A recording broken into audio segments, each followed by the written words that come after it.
Good morning मित्रांनो. सकाळचे 6 वाजले. आपल्या सर्वांना गुड मॉर्निंग, शुभ सकाळ. आपण इंस्टावरती तर खूप सारा सपोर्ट केला, परंतु यूट्यूबला पण सपोर्ट करायला अशी अपेक्षा आहे.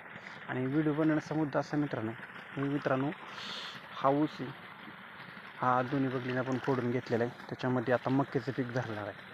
ही मका तुम्ही बघू शकता दोन्ही साईडनी. त्यावेळेस मका म्हणजे जर कार्यासाठी मका ठेवणार असेल तर आपण त्याच्यामध्ये 3 लाईनी करायची ह्याच्यामध्ये. आणि जर आपण पिकासाठी मका धरणार असाल त्याच्या फक्त 2च लाईनी ठेवायच्या. तर मित्रांनो 2 लाईनी म्हणजे हे कसं आहे माहिती आहे का, ह्याच्यामध्ये अंतर जे आहे ह्याच्यामध्ये भरपूर अंतर राहिलं पाहिजे, जेणेकरून ते मक्याचा बुंदा जो आहे तो मोठा होतो आणि त्याच्यामुळं येणारं पीक म्हणजे मका पीक आहे ते खूप मोठं त्याला कणीस लागण्यासाठी खूप मोठी मदत होते. ह्याच्या पाठीमागचा उद्देश आहे. आणि जर आपल्याला जर करायचं असेल तर मित्रांनो हे बघा, इथून याच्यामध्ये अंतर जे आहे हे गॅप एवढा ह्याच्यामध्ये आहे, हे पिकासाठी ठरवलं जातं.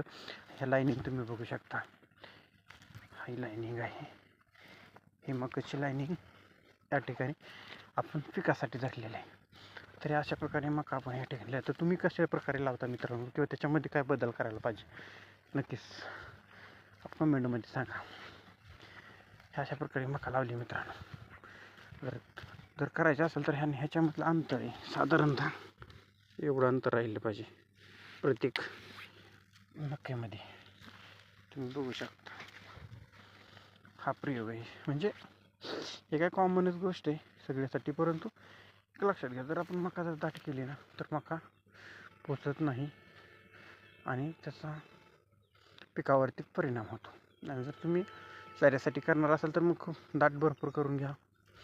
याच्यामध्ये 3री लाईन टाकायची, ह्या दोन्हीच्यामध्ये इथं 1 लाईन टाकायची आणि मग चाऱ्यासाठी भरपूर मका करायची, असा विषय. तर मित्रांनो चला, आजच्यासाठी एवढाच विषय.